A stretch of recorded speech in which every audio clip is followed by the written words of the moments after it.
Okay, this may be a hot take, but I don't think single men come to Europe. Like, every good-looking guy I see is with a woman.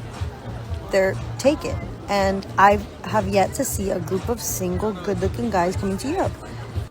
And I think it's because men don't come here, like, in a group. I think it's a girl thing. I think it's only girls. Like, it's a girly girls trip.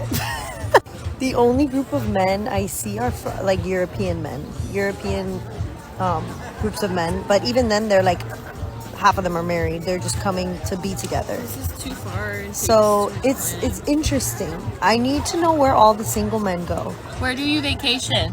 Where do you vacation? Yeah, like, help us out. We need to go Why where the don't you single hot men vacation where go. I vacation?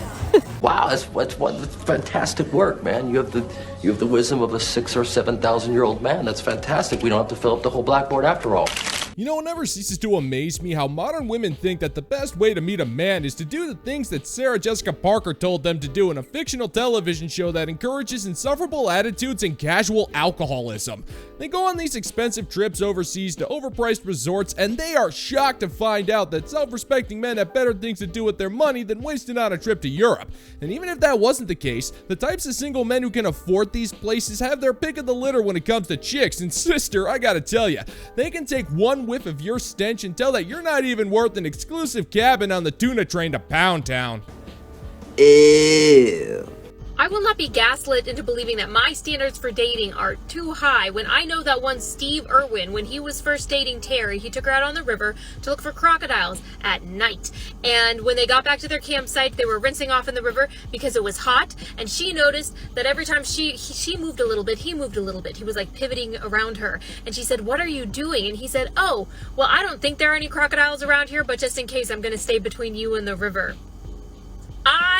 I think about that all the time because there are men out here calling women entitled when they don't want to pay for their own dinner on their first date. Meanwhile, Steve was out here like, "Don't worry, if a dinosaur attacks us, I'll let it eat me first so you can run away." And I am absolutely not saying that my future partner needs to go into a river that might have a crocodile in it in order to impress me. Liar, liar, liar.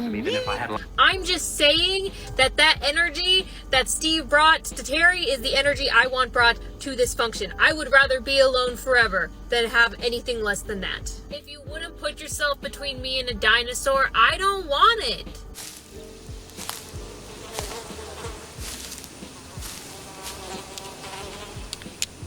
That is one big pile of shit. How much you want to bet that this woman thinks that the current Jurassic Park reboots are profound forms of intellectual cinema? I mean, put me down for an intergalactic space penny. I swear I'm good for it this time. Now, lady, I really don't think it's wise of you to tell men that they must take on a velociraptor to protect you because you're too cowardly to tell that man that you're broke.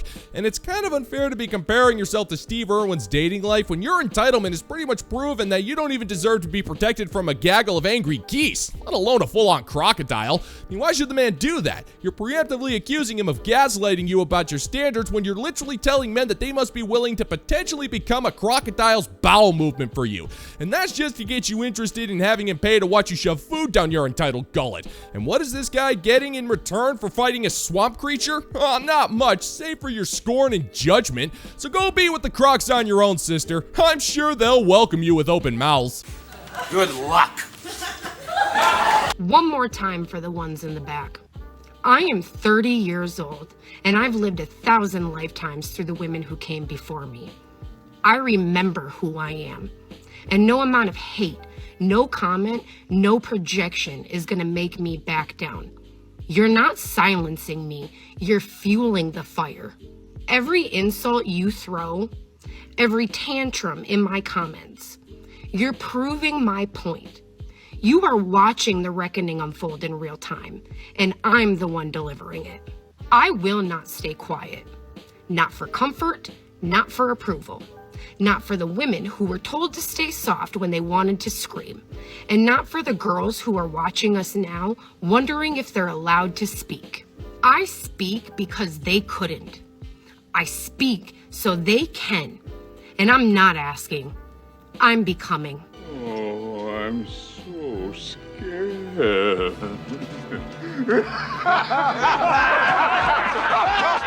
What reckoning are you talking about, woman? I mean, if you're talking about getting triggered by internet comments so badly to the point where you had to make a semi-scripted speech about nothing issues that only exist in your own head, then that's not really a reckoning. That's more of a standard issue modern feminist behavior. You see, through all of your speeches and posturing, you're trying to act like 5-word comments don't bother you, and yet you decided to throw on this hilariously delusional rant where you just make a bigger ass out of yourself than any one of us thought possible. We're not angry at you, nor are we threatened. It's quite the opposite. We're laughing our friggin' heads off. You're 30 years old, and if you lived 1,000 lifetimes, it's 1,000 lifetimes of pure nothingness. You've done nothing with your life, and you've never once felt depression a single day, and you're absolutely miserable. But go ahead and tell us about how you're the loving and tolerant one, sister. We never get tired of that one. You're boring! You're fucking dull! You have nothing to say! You are a one-hived mind twat waffle!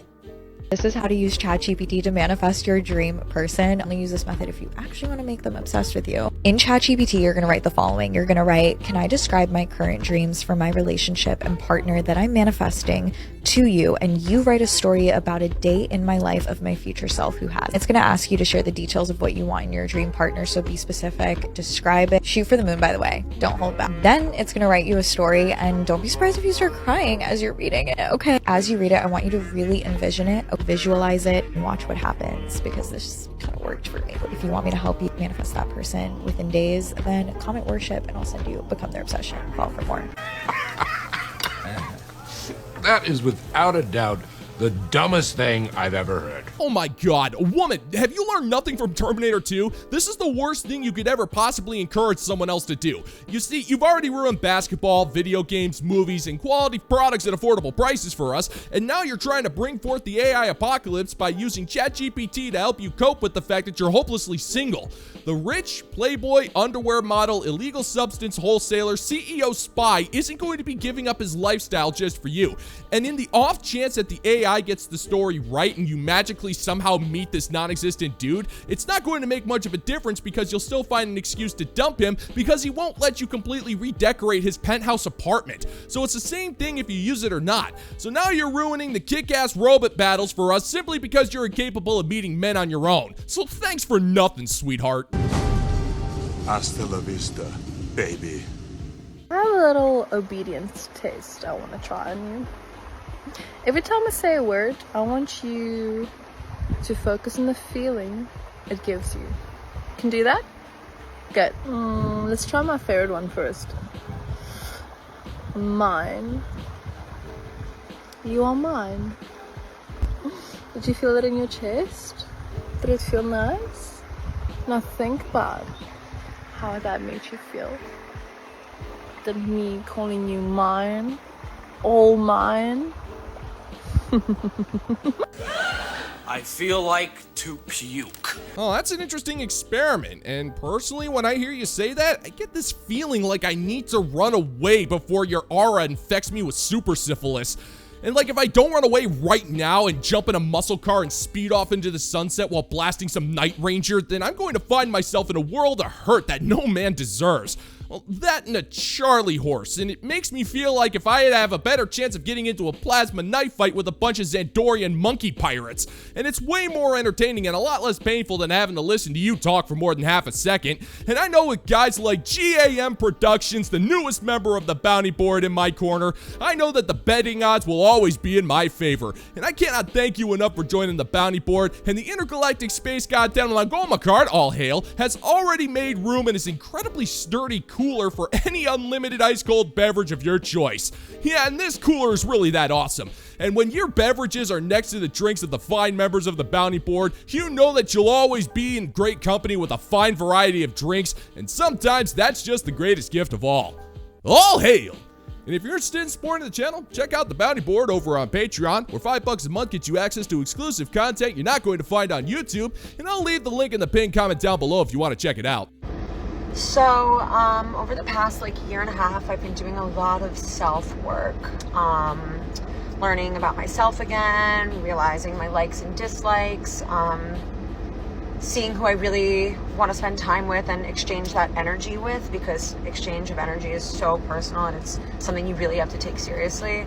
And one thing that I really noticed this year, with just, you know, rearranging a few things in my life, your healing process will literally infuriate those who benefited from your brokenness. I'll say it again. Your healing process will literally infuriate those who benefited from your brokenness. Yeah, just be aware. Love you guys. So, I don't think any of that's true. Well, I hate to break it to you, sister, but getting tattoos and crying to a therapist doesn't mean you've done any real work. I mean, let's just think about this for a second. If you truly moved on in life, you wouldn't be relishing the idea of anybody being infuriated with your progress. You wouldn't care what other people thought. And instead, you fantasize about people being infuriated with you and your so-called growth. But most of us couldn't care less. The dudes you used to pork don't care. I mean, that's for sure. We have these things. They're called lives, and those lives revolve around important things, like listening to random arcade game soundtracks that show up on our YouTube feeds. I mean, come on, woman. Your healing journey is nothing in comparison to the Sunset Riders soundtrack. One is awesome and the other one doesn't exist. And if you think that we should care more about your unresolved personal baggage over the shootout at the Sunset Ranch, then you should be ashamed of yourself for making such an assumption, woman. Marry me with my money.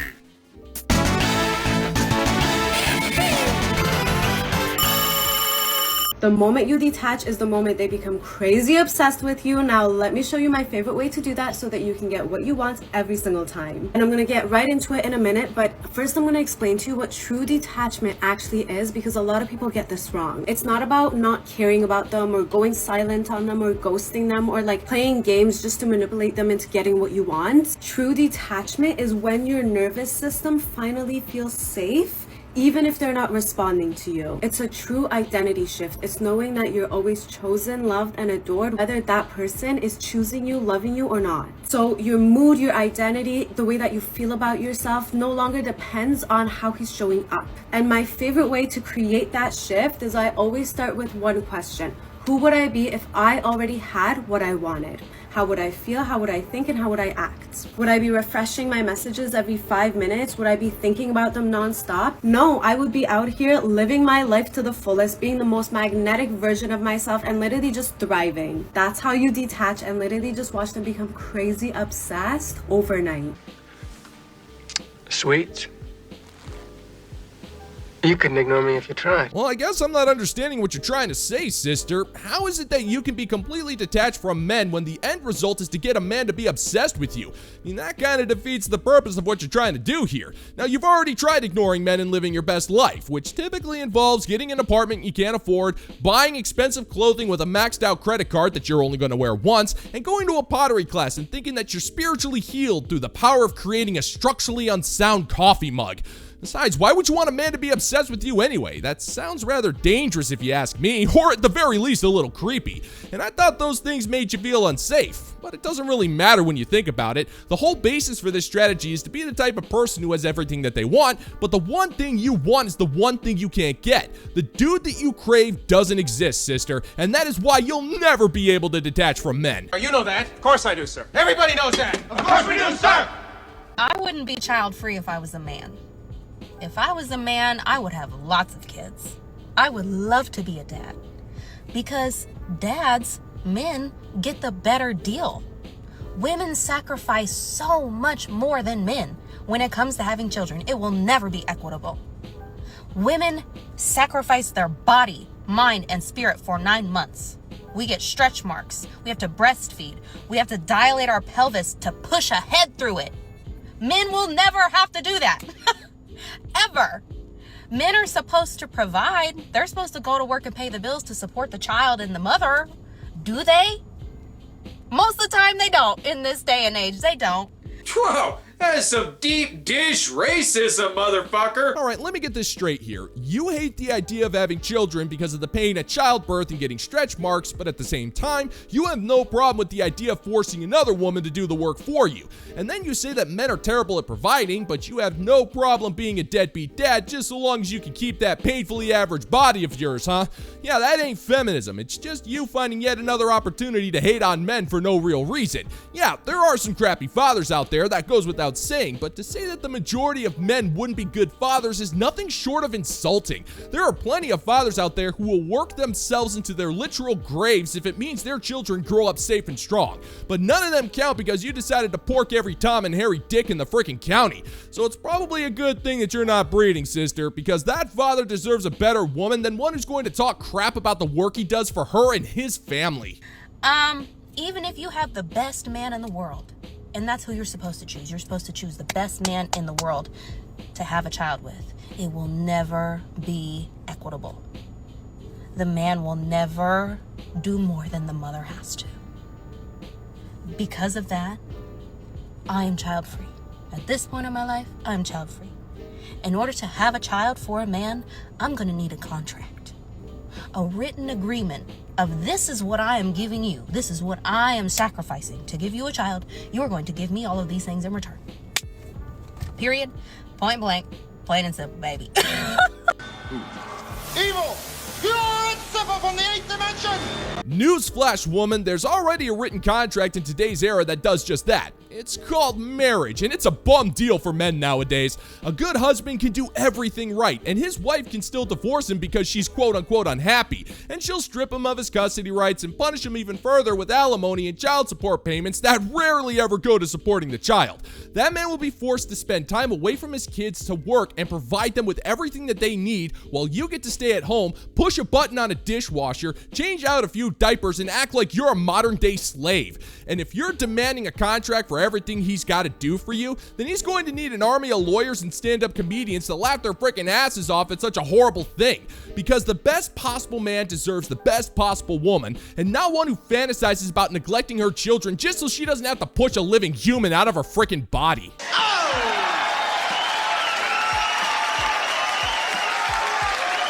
And that's gonna do it for today's video, gentlemen and gents. And as always, if you find that my particular brand of comedy is bringing you to the brink of laughter, then why don't you scroll on down and click that like and subscribe button, ring the notification bell, leave a couple of comments, and be sure to share this video so we can give the good old-fashioned middle finger to the YouTube algorithm. Thank you once again for checking out the new video, gentlemen and gents, and until next time, peace out, homies.